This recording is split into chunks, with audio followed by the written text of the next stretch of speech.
you there?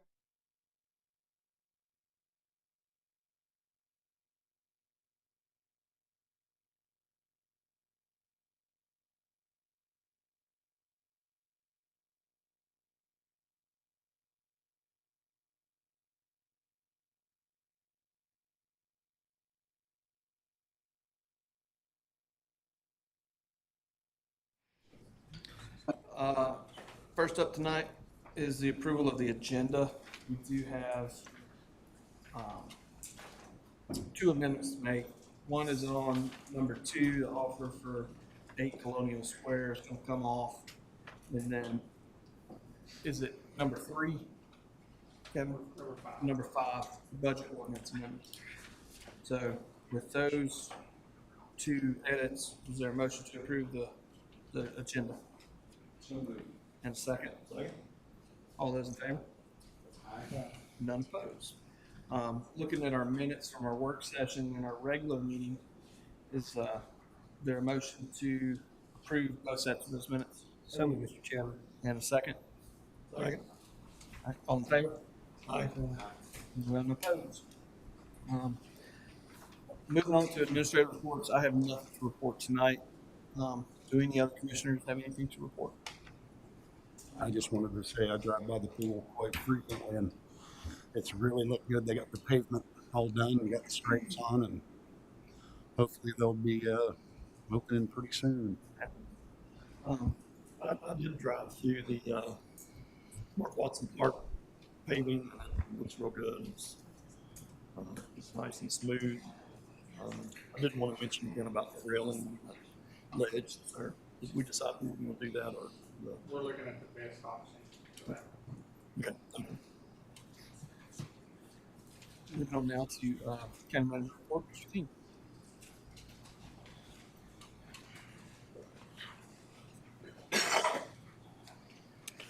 Just want to give you a brief project update. Talking about the pool, we had a meeting last Thursday, and there will be a delay. We'll know more about the specifics a little bit later on, but the pool fabricator, or the person doing the construction, that particular subcontractor has some issues, and so there has been a slight delay. We're trying to get some of those specifics about that, and we'll have that at the next meeting. The Center for Domestic Peace is having a groundbreaking ceremony tomorrow morning at 10 a.m. So all of you are invited. The notice to proceed is going to be for tomorrow on the second phase. So phase one is complete, which is all the stormwater, and we've been working on some power issues and things like that. So phase one is complete. Nothing to report really on the Glenville Cashers Recreation Area. We're still waiting on that project to be bid. The Webster Park, I can say, is 100% complete as of today. So you can go by and take a look at it. It's a great addition to that area. The Whittier Koala Park, still in the same part. We're still waiting on bidding, and we've been working on some stormwater issues and some sewer lines going across the adjacent property.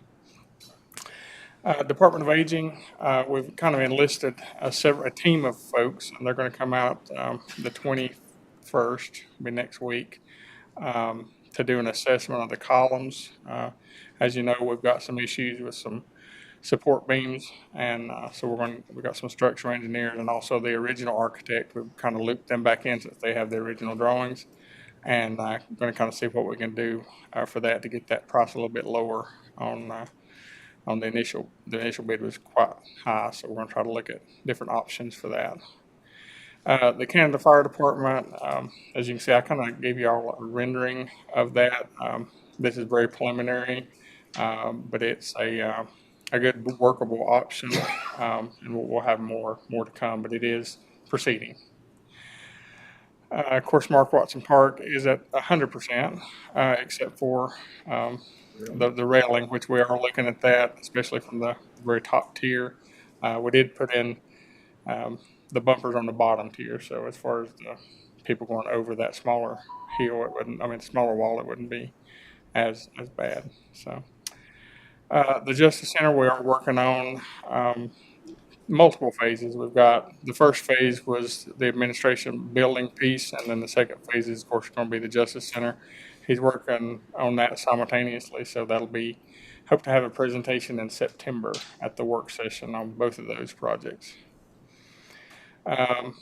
We're still looking, we've got a meeting, I think it's Thursday, with FEMA looking at the flood mapping for that area.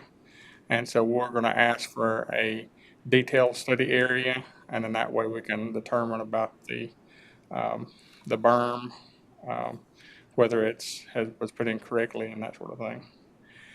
And then we'll kind of get back with the process. Dillsborough River Park, still looking at identifying possible solutions for that.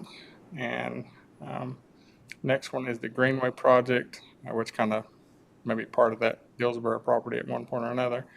Anyway, the Greenway project, we've working on property acquisition, looking at getting some of our crew, some of our public works crew to start on maybe a phase of it this winter when we're a little bit slower, to try to get some of that extended for the springtime of next year. And the next one is just an update on NCDOT. Of course, we do have the final phase of the Cullowhee recreation area to Western Carolina University for a sidewalk and bike path. And that has not been let yet. So, any questions? Whittier Qualla Park, how close are we to the bidding process? Timeline? Yeah, we're hopeful anytime. I mean, I thought it would be bid in July, but it's probably going to be in the middle of August. So, They just got the final permit from the state. Yeah. So they're ready to do the bid. So we're getting close on that. Any additional questions? Sounds good, the community's ready for it. So it's gonna be a 30-day or 60-day bid window. it's probably 6 weeks Okay. normally. Mr. Chairman, if I may, Mr. King, what time was that groundbreaking tomorrow? It's at 10 a.m. 10 o'clock. Oh, thank you. Okay. Great. Moving on now, we'll go ahead and take some formal comments from the public.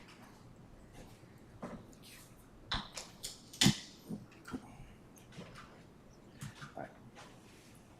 Up first tonight, we have Leanne Young.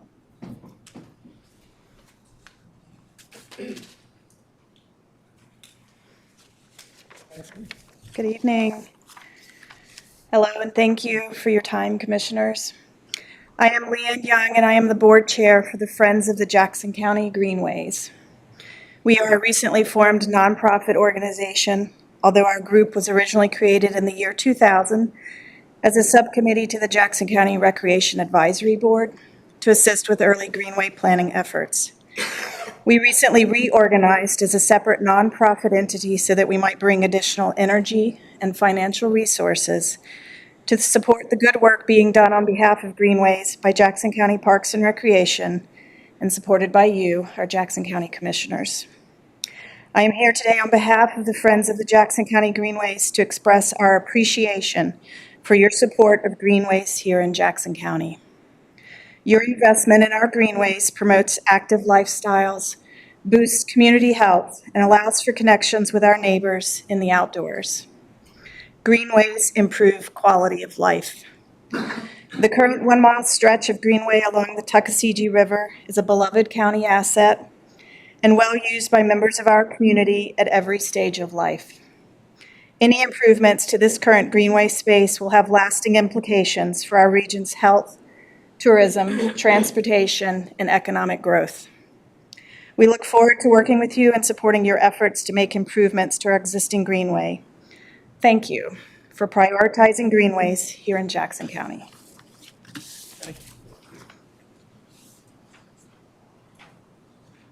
Up next, we have Kathy Smith. Ms. Smith?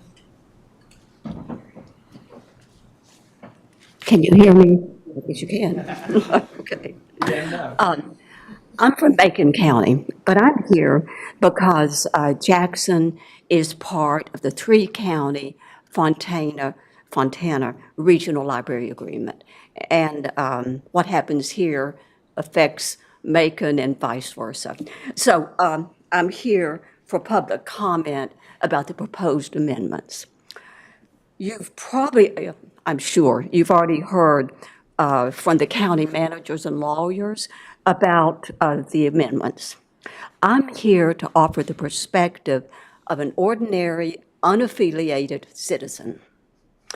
First of all, there are no villains in the discussion.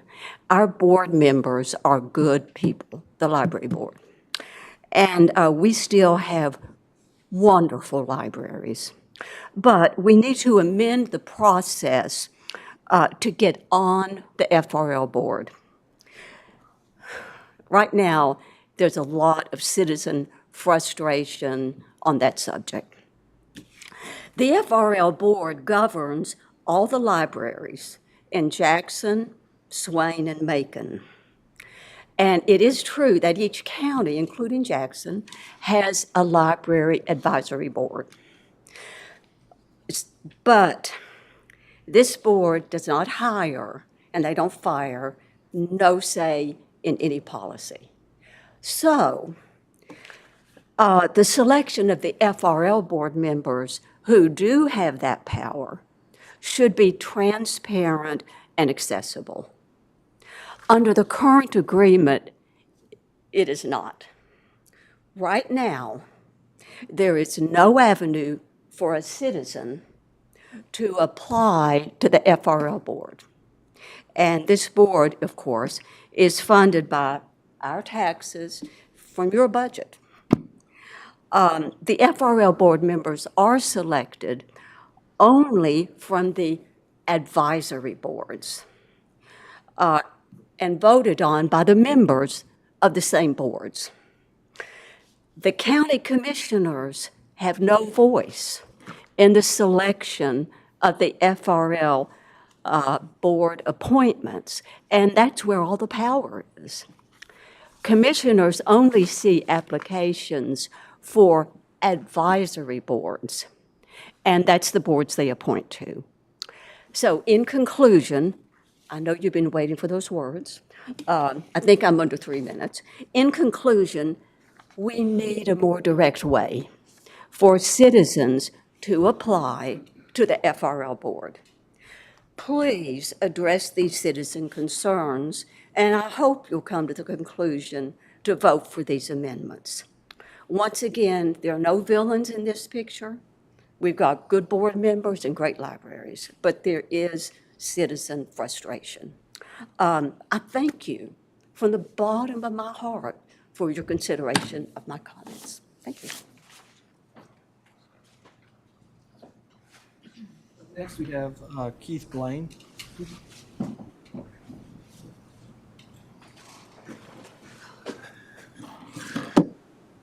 Hello, County Commissioners. I'm Keith Blaine. I know every one of you. I've never met, well, I did meet Kathy in the hall, but I'm in total agreement with what Kathy just said. You know, and Kevin, you can remind us when the 3 county commissioners met. This was last year.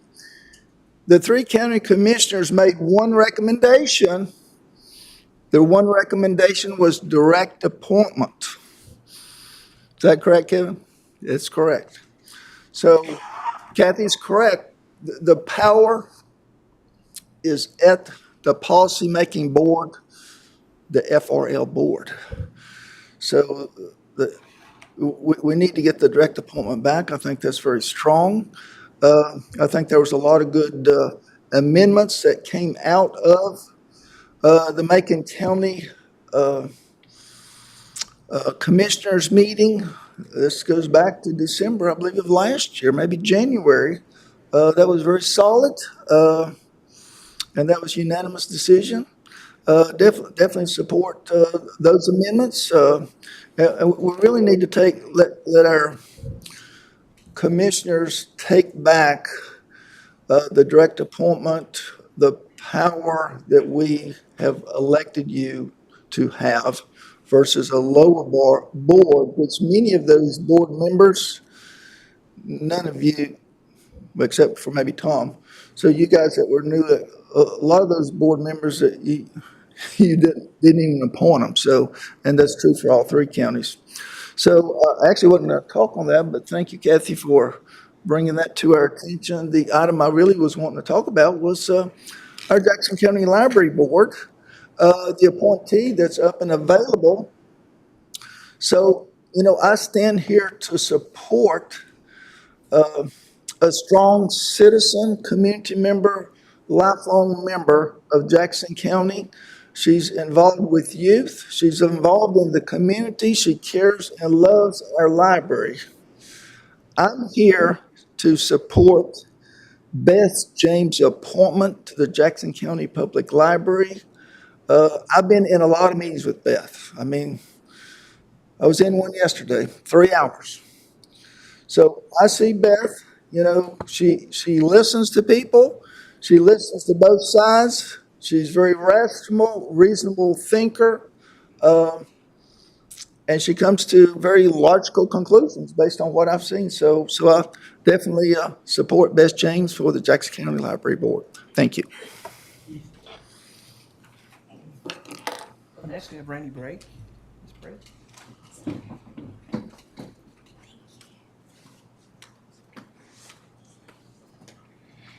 Good evening, Commissioners, and thank you for your time.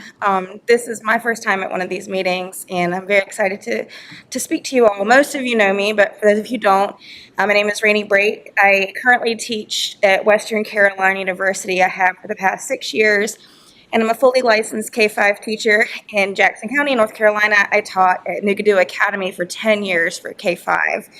I'm also here to talk about libraries tonight, so I'm really happy it's a topic of conversation, especially because our superintendent and a school board member and library member are in the room, and I think that's great.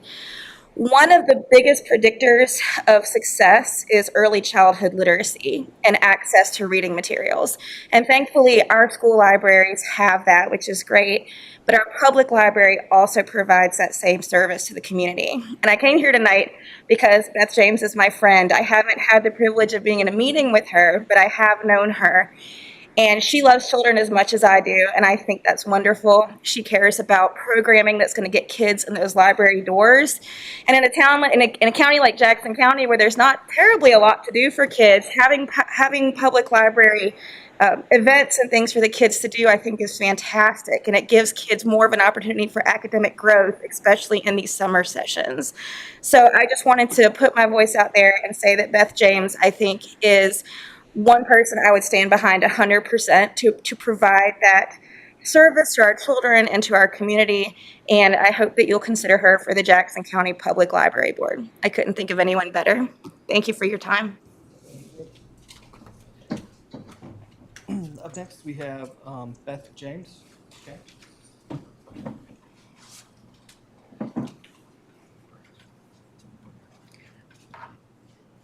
I volunteered to be on the Fontana Regional Library Board, and I wanted to tell you a little bit about myself. I do work at Juvenile Justice. I put fires out every day. That's the majority of my workday, is being reactive, putting those fires out. So when I saw this opportunity, and I'm always looking for opportunities to be proactive, this was perfect because I know the correlation between the juveniles that I serve and their reading comprehension. And sadly enough, one of the first things that I do when I get to my office is I look at the jail list. And I looked for kids that have aged out and that are now in our jail. Unfortunately now, Mr. Bryson, I'm looking at the obituaries. And that shouldn't be put on the back of all of our schools. And we know that our teachers and principals are doing a great job at our schools. But it shouldn't be on them alone. And so this is a great way for us to be proactive, to get our children excited about reading again. And there's a lot of work to be done, and this has been put off a really long time. More time than our kids stand to really be able to stand. Those summer programs for reading are crucial to when they go back to school. It keeps them going. So I started doing my homework and I looked at other public libraries that were not in the Fontana Regional Library System, such as Haywood County, and I looked at their summer programs. And so I wanted to be sure to express what my purpose was for applying to be on the library board, and that was to get back to basics. You know, keep our kids excited about reading, be an asset for our public school systems here in Jackson County, because it shouldn't be all on them.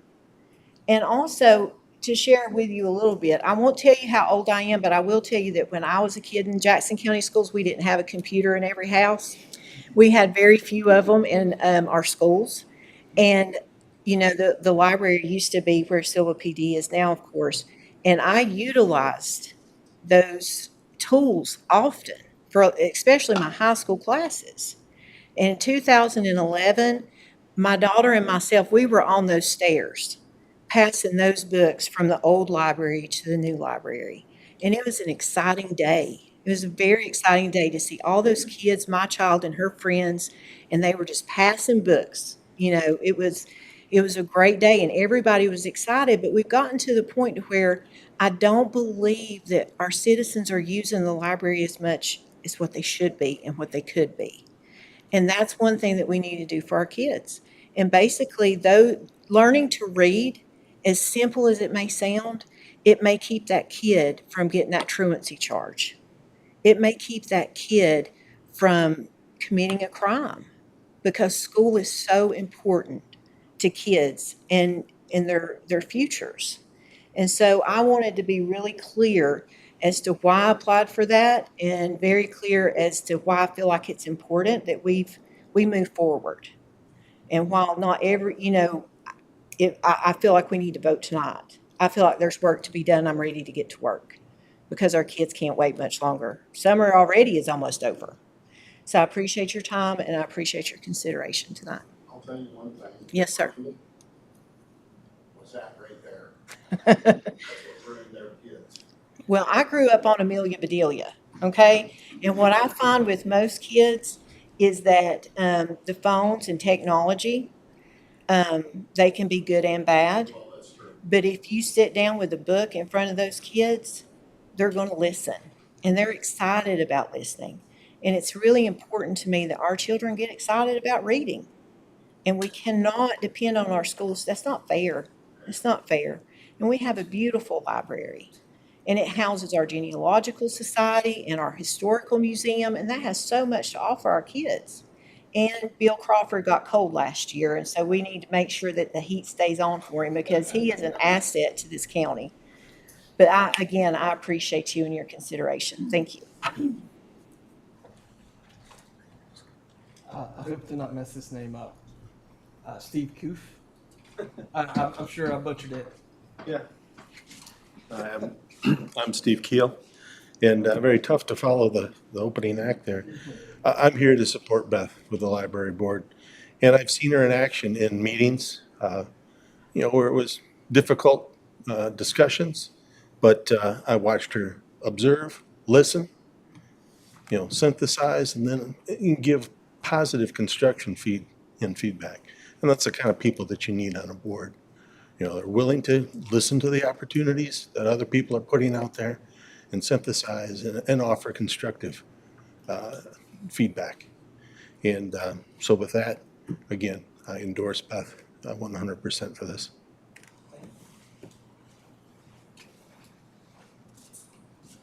Moving on now to new business, we have up first our public school capital project for Fairview School. And Mr. King.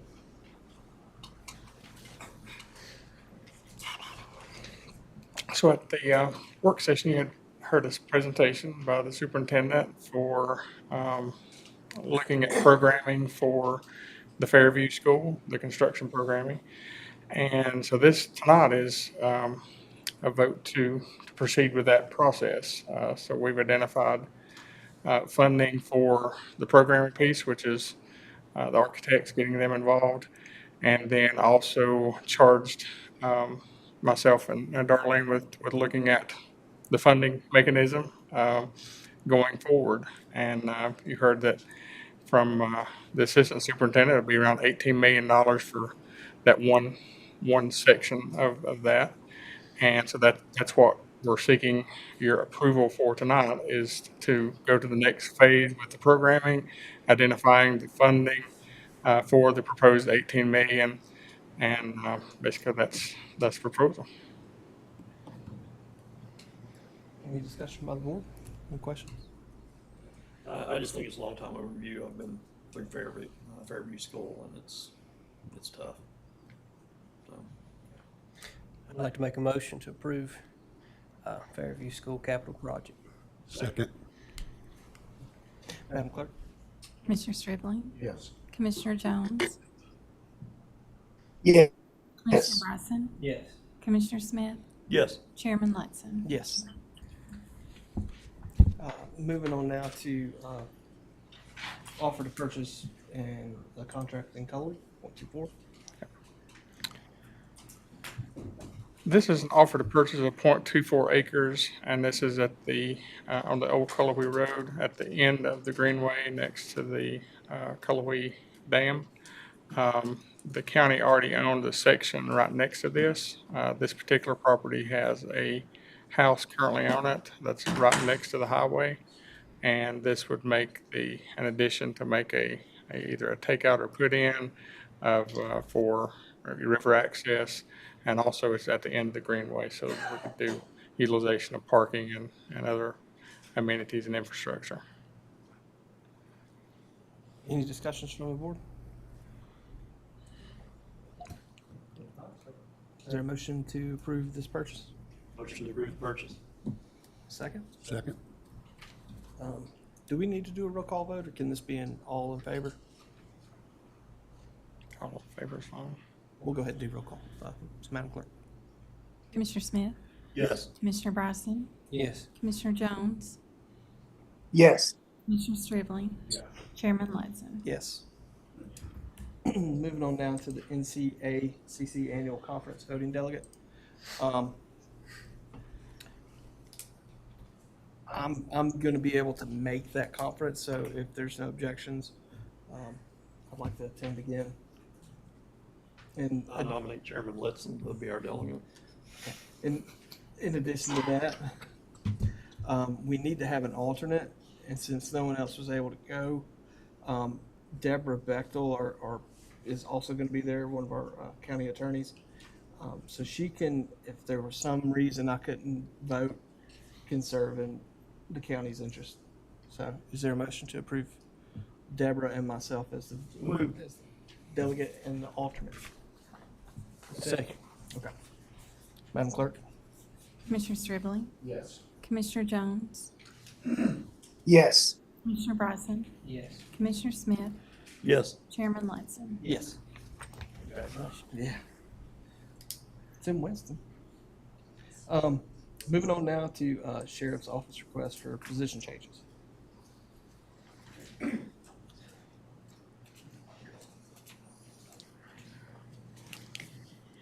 We've had a request from the sheriff's office to change some positions.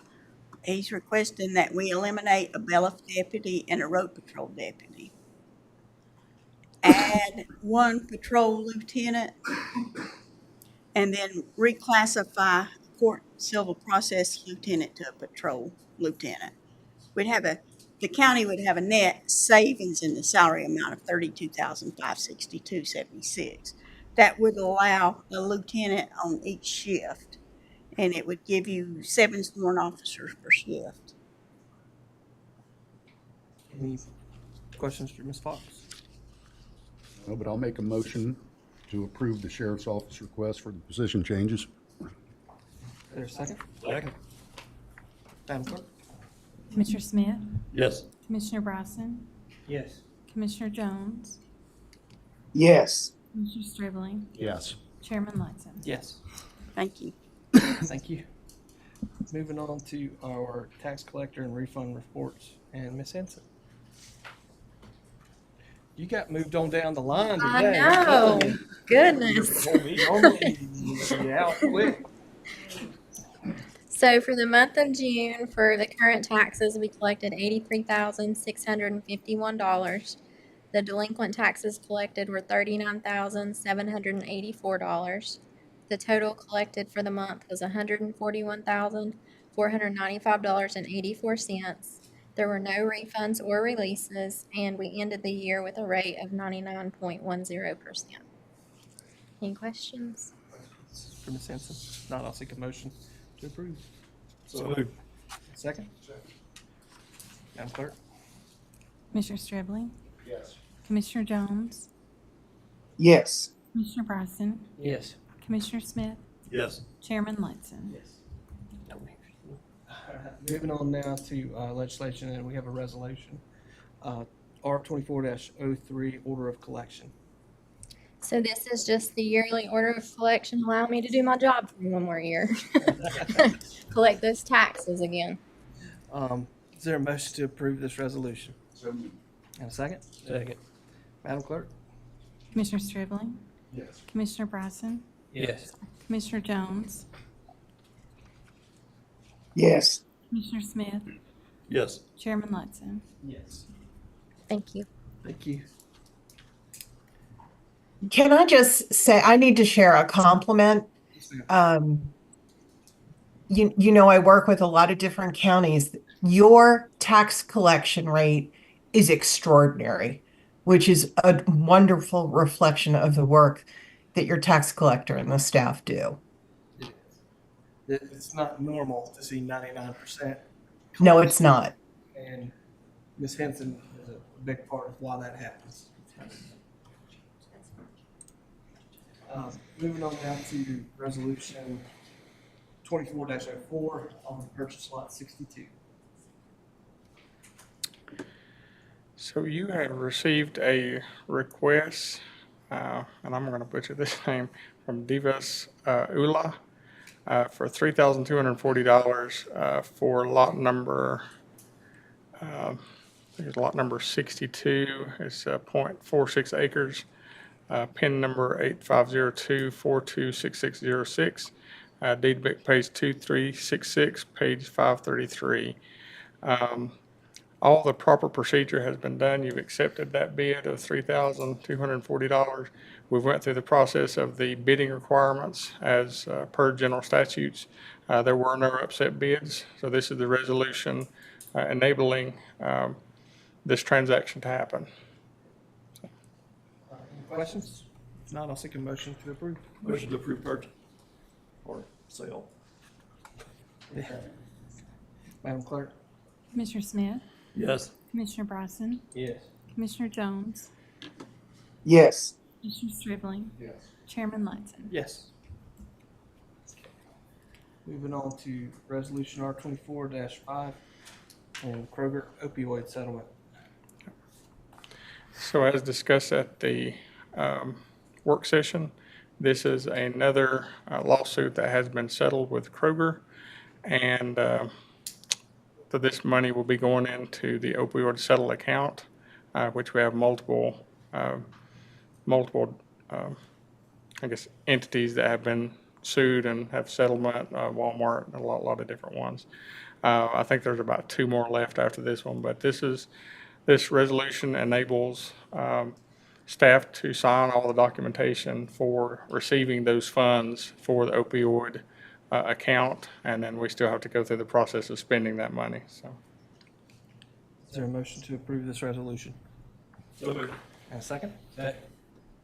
Madam Clerk?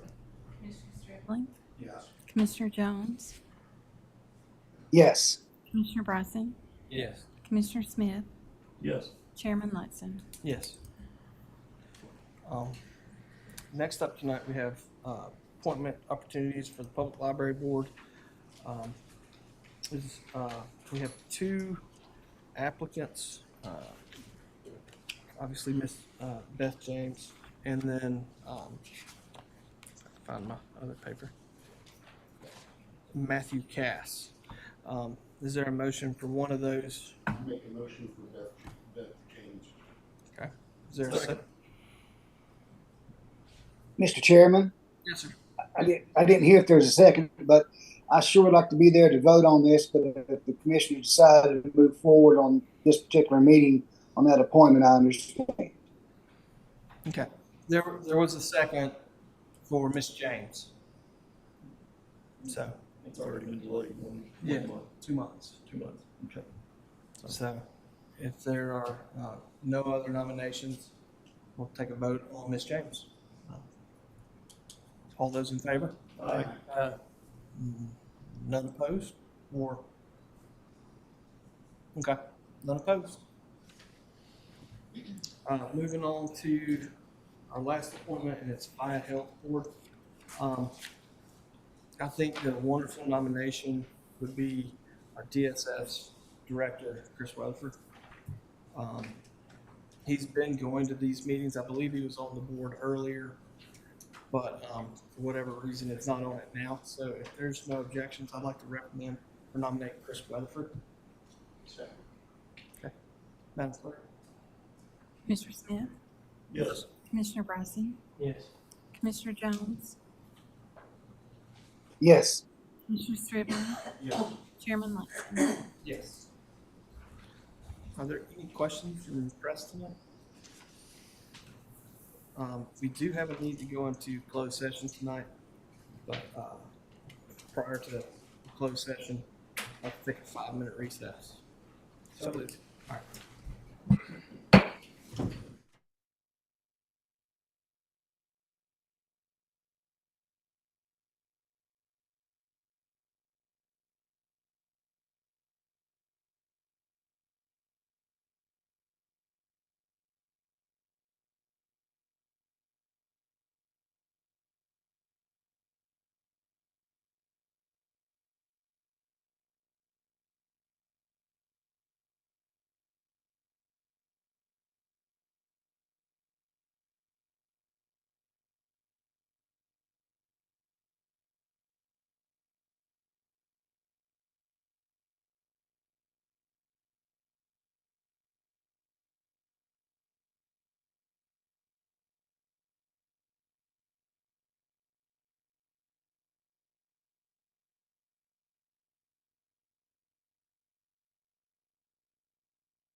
Coming out of closed session, there was no action taken.